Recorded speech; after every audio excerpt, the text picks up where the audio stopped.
कारण माणसाच्या जातीमधल्या सगळ्यात महत्त्वाचं उत्पादन कुठलं? मूल. अपत्य धारणा. वंश सातत्य जर टिकवायचं असेल त्याच्यासाठी स्त्री पुरुष संबंध, विवाह संस्था, त्याच्यावरचे जे काय नीती नियम, काय धर्मशास्त्र वगैरे ते सगळं. परंतु उत्पादन साधन कुठलं? स्त्री. त्याच्यावर मालकी कोणाची? पुरुषाची. मग आमच्या परंपरेमधले शाहीर जास्त शहाणे आहेत हो. आमचा शाहीर सांगतो, कुवारपणे वागवी पिता पती विवाहिता लेक मगत राता, वृद्धपणे भारतीय स्त्रीला कधी स्वातंत्र्य नाही तिजला, मनुस्मृतीचा नियम असेल.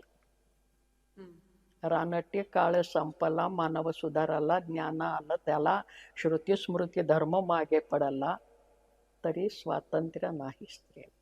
कारण मनुस्मृतीचे हे जे नियम आहेत, मुलीचं लग्न झाल्यानंतर आडनाव नाव, ते अपत्य जन्माला आल्यानंतर अपत्याला नाव कोणाचं लावायचं?